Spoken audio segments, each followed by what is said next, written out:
2009 সালের 25 ও 26 ফেব্রুয়ারি ঢাকার পিলখানায় সীমান্তরক্ষী বাহিনীর সদর দপ্তরে বিদ্রোহের ঘটনায় 57 সেনা কর্মকর্তা সহ 74 জন নিহত হন। দেশের গণ্ডি পেরিয়ে আন্তর্জাতিক অঙ্গনে আলোড়ন তুলে এই ঘটনা। 16 বছর আগে পিলখানা হত্যাকাণ্ডের ঘটনায় বিস্ফোরক আইনের মামলায় আজ আরও 40 জন জামিন পেয়েছেন।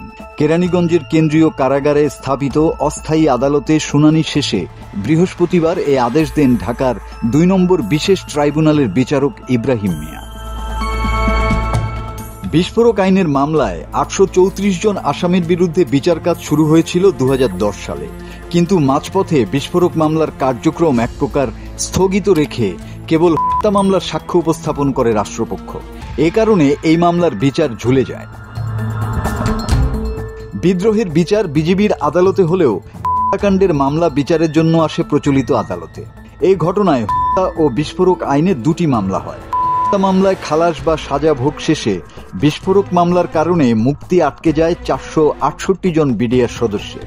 তাদের মধ্যে 178 জন জামিন পান গত 19 জানুয়ারি। এরপর বৃহস্পতিবার আরও 40 জনের জামিন হল। আসামিদের মধ্যে অনেকেই সাজাপ্রাপ্ত, এমনকি মৃত্যুদণ্ডপ্রাপ্ত আসামিও রয়েছে। জামিন আবেদন করা আসামিদের নথিপত্র যাচাই করে আদালত সন্তুষ্ট হয়ে 40 জনের জামিন মঞ্জুর করেছেন। বাকি আসামিদের জামিন না মঞ্জুর করা হয়েছে। ক্ষমতার পালাবদলে অন্তর্বর্তী সরকার দায়িত্ব নেওয়ার পর পিলখানা হত্যাকাণ্ডের ঘটনা পুনঃ তদন্তের দাবি জোরালো হয়। গত 19 ডিসেম্বর অভিযোগ নিয়ে আন্তর্জাতিক অপরাধ ট্রাইব্যুনালে যান শহীদ পরিবারের সদস্যরা। এই হত্যাকাণ্ড পুনঃ তদন্তে কমিশন গঠন করেছে সরকার। সেই বিদ্রোহের পর সীমান্ত রক্ষা বাহিনী বিডিআর-এর নাম বদলে রাখা হয় বর্ডার গার্ড বাংলাদেশ বা বিজিবি। পরিবর্তন আসে পোশাকেও।